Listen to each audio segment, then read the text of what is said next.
Welcome back with another banger. It's the React Vibes. Let's get straight to it.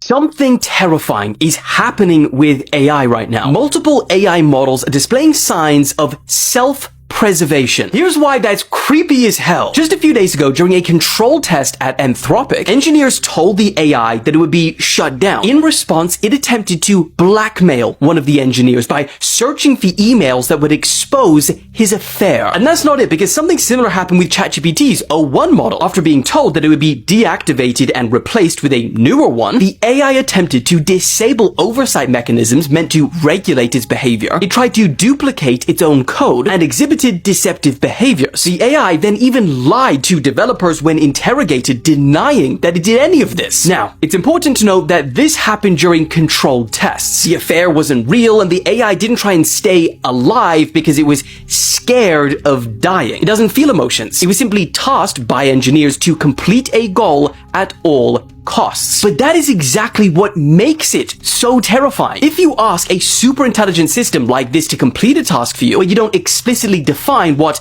at all costs means, well, just like we saw in these tests, the cost of completion might be your marriage. And think about it, right now, ChatGPT and similar models, they're kind of separated from all of your personal information. But what happens when Apple and their competitors fully launch an AI embedded into your device with full access to every text, email, picture, and contact you have? So the danger is that artificial intelligence won't go rogue because it feels like it. It just needs the wrong goal, the wrong input, or instruction. And the problem is right now, there's a lot of bad instructors out there. If only 1,000 movies didn't warn us. Shout out to Dylan Page. We got AI snitching now. I don't think we making it to GTA 6. I'm losing hope.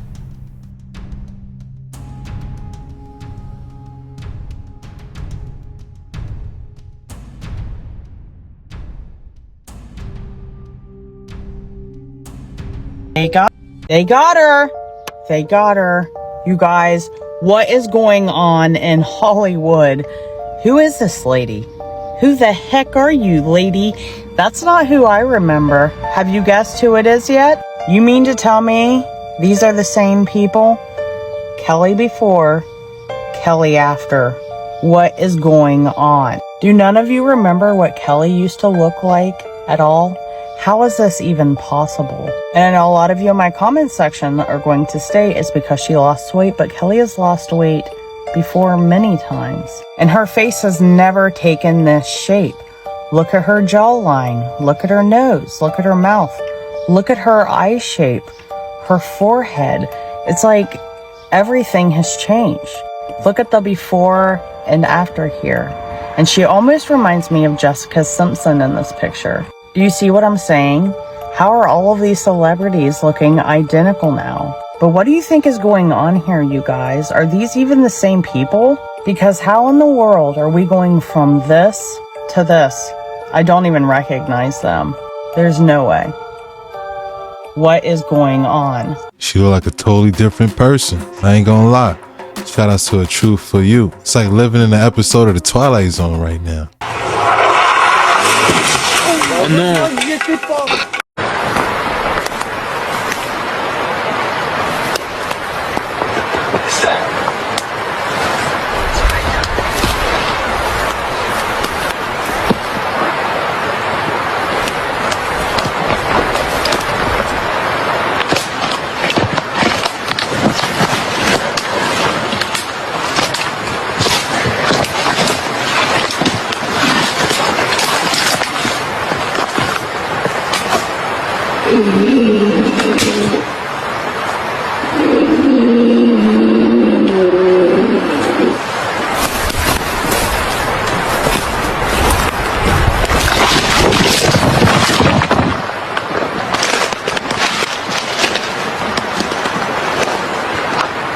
This is a conspiracy theory I've wanted to share with you guys for a while. It involves the National Basketball Association, and they instituted in 1985 something called the draft lottery. The big theory here is that they cheat at the draft lottery. Yeah. They sort of strategically pick what player they want to go on what team. In the 1985 clip, it's the NBA commissioner at the time, David Stern. He rolls this big like bingo roller thing essentially. And then he gets to deciding the first overall pick, and he reaches in and you can see him grab a bunch, and then he turns it over and he grabs one specifically and he pulls it out, and it's the New York Knicks. And the player coming out that year was Patrick Ewing, who would go on to be like a top 50 all-time NBA player. The theory on this particular one is they froze that envelope. Oh. You can see him reach and like kind of go like, oh, there it is. And he like shifts all these envelopes and goes, I picked this one. And there you go. The best player goes to the Knicks. Way. That seemed pretty obvious. It's like, he's like, there's the one. He seemed nervous to do it. Yeah. You have to be. You're cheating on live television. You're changing history. Anytime there's that much money involved, there's no way people who have built businesses to generate that kind of revenue are chancing that much money. Yeah.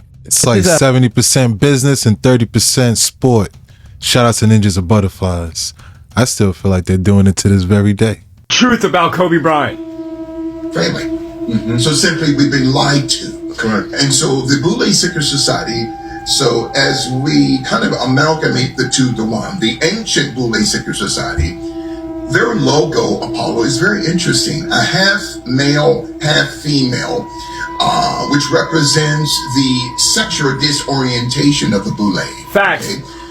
Not the Baphomet. The LGBTQ community to this day. So half male, half female with breast, and half lion. Yep. With this left paw on its skull. That's the ancient Boule logo going back 5,000 years. Now the present day logo is the same entity, but its right paw is on what we call an urn. Not the Baphomet. Which they keep the ashes of dead people. So when you connect the term skull urn or urn skull to your listeners on Google Images, it's connected to Luciferian witchcraft. It's connected to witches and warlocks wearing necklaces around their neck or around their wrists or ankles with the ashes of their dead loved ones. So when we study the life of Kobe Bryant, who eventually became a member of both the Thelema Secret Society in the Theosophical Secret Society, and also Kobe Thelema, yes, Aleister Crowley, yes, Aleister Crowley, Secret Society, right, with Elena Blavatsky out of Germany, who immigrated to New York City in the early part of the 1900s. And so Kobe Bryant, prior to his rape case, was not a member of any secret society, not the Thelema Secret Society, not the Theosophical Secret Society.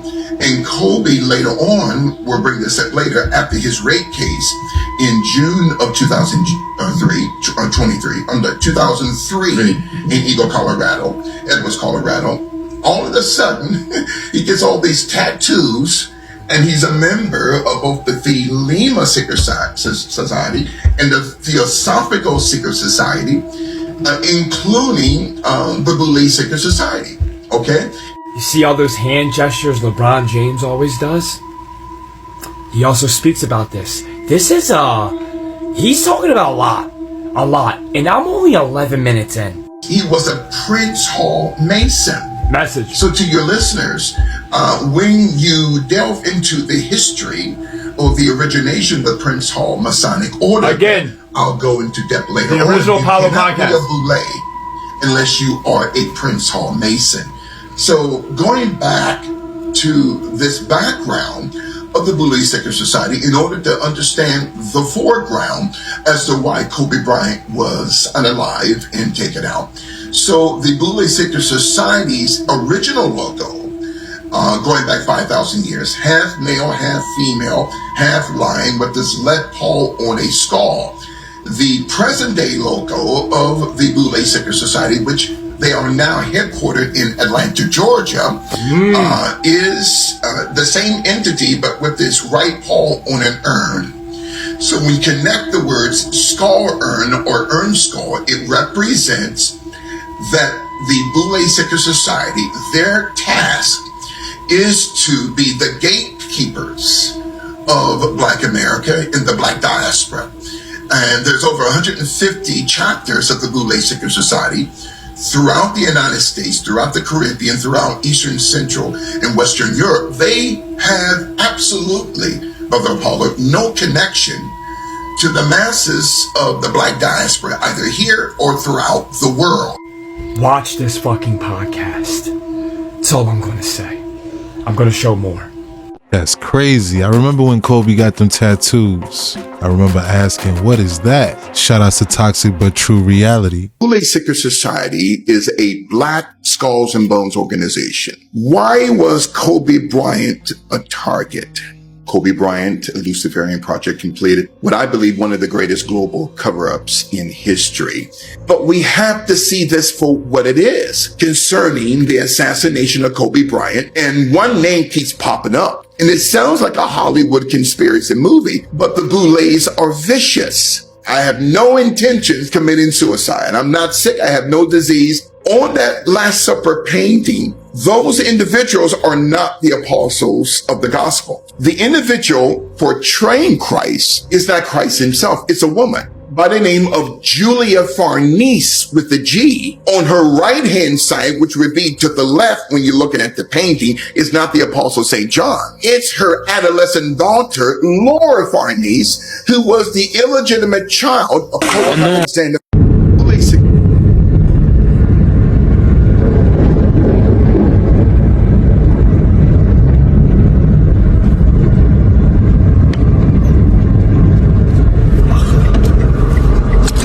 So Elon Musk and Donald Trump, what people was calling a dynamic duo, is officially over.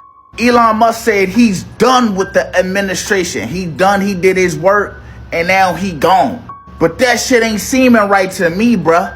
This man said, I can't stand behind Trump's one big beautiful bill. Whatever the fuck that mean.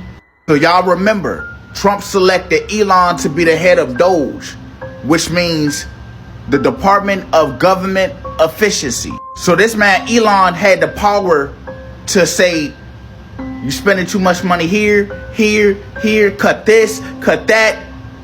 I don't like that. You should cut that. That's too much money being spent. They allowed this man, Elon, to oversee everything that was going on in the US. And now he just gone. But what's not gone is the information he got. So once Trump rolled out the one big beautiful bill, that's when allegedly Elon was like, okay, I'm not agreeing with this. This some bullshit. That's when he went public and said that new bill that Donald Trump just said was bloated and reckless. And he don't want no parts of it. So here's where I'm still trying to wrap my head around this shit. So Elon said he's done. But they let this man know every little classified secret with the US and all the sensitive shit. He got all of this, y'all. And he's the richest man in the fucking world. If he want to, he can go work anywhere. He can go work in Russia and China. This man real live waited 130 days to say I'm gone. Because he know if he went past that 130 day mark, he would have became full-time. So was this all planned from the start? Yo, that's a great question. Shout out to X. He's right. Elon learned everything what's going on behind the scenes when it comes to the money. He knows a lot of secrets. That's a very interesting development. What the hell is going on here? Honestly, this might have been the most dangerous cheese rolling event we've had in years. Because unlike many before this when the ground was soft and muddy, this year Gloucestershire's had a lot of sunny weather, making that hill dry and hard. So much so that among other injuries, 2 competitors had to be rushed to hospital by air ambulance. And you'll be shocked to hear that this guy somehow wasn't one of them. According to people who actually saw this in person, after his brutal backflip, he was laid out on the ground for about 15 minutes getting medical attention before miraculously getting up and walking away. Craziest part though, bro wasn't even competing. He went down the hill in the for fun run right at the end when you're not even chasing the cheese. That victory belonged to a German YouTuber, Tom Kopke, who has won this event for the 2nd year in a row now. But the backflip man is still the people's champ because everyone's saying that he deserves the Cheesador for this. He definitely does. It's glad to hear he's okay. Shout out to Dylan Page. That must be some good ass cheese. NBA YoungBoy's getting backlash because he got pardoned by Trump. Yeah, you heard me correctly. So President Trump pardoned NBA YoungBoy and Larry Hoover. And like anybody, NBA YoungBoy gave a thank you note to Trump. Basically, well, not even a thank you note. He posted it on social media, thanking Trump, stating that he's giving him the opportunity to be a father, be, free, etc. That has led people on social media to say that NBA YoungBoy is in the wrong for saying thank you, and that he's giving the wrong impression to his NBA YoungBoy fans because now they're going to be supporting Trump. Y'all not canceling NBA YoungBoy. His fan base is not going to go for that. I'm going to just be honest with y'all. All y'all shotties and dudes in the shade room comments and all that talking, his fan base will make y'all delete social media. I'm just being completely honest. And if you were given the chance to get a pardon by the president to where police and everybody would not have to be on your case anymore, would you not take it? Some people say, oh, he had to pay for it. If you had money to pay for a pardon, would you not pay the money for a pardon? Like we all know, if you was in his position, you would be thanking the person who just saved you from not having to do jail time or not having to be on probation and having to look behind your back 25/8. Regardless, what do you guys think? Do you guys think NBA YoungBoy is in the wrong for thanking Trump? Hey. Not one bit. Shout outs to Freak the Gemini. Shout outs to NBA YoungBoy when getting out. Shout outs to Donald Trump for pardoning him. Yeah, when someone pulls you up out the hole, they deserve a thank you. It don't matter who it is. We got some heavy Christian persecution going on in Seattle. As you can see, Christians are not welcome as they have urine-filled water balloons thrown at them. Some serious end-time stuff going on. If they hate you, they hate me first. They also hate my father. And much worse than that, but we'll get to it. But I know you're thinking, what is the Christians' crime in Seattle? The crime of the Christians is praising Jesus, worshiping, giving out free things, free bikes, free food, etc. Loving thy neighbor. The craziest part about all of this is the Seattle mayor came out and said it was the Christians' fault. Shame on you, dude. The media is some sort of anti-type rally, and it wasn't. That event offered free haircuts to kids, free bike giveaways. They weren't throwing water balloons. They were throwing water balloons filled with urine. I'll tell you what, this world's becoming not so tolerant, is it? But then again, as I've been saying, I kind of feel like this has to be something going on in the human brain. Something making these people act so wild and crazy. But I digress. If you're a Christian and you're in Seattle, be very careful. But of course, we know these times it's going to be everywhere. That's crazy. I wonder what make the mayor say that. Shout outs to the Real Moon Henry. Shout outs to Seattle. Man, that's really weird.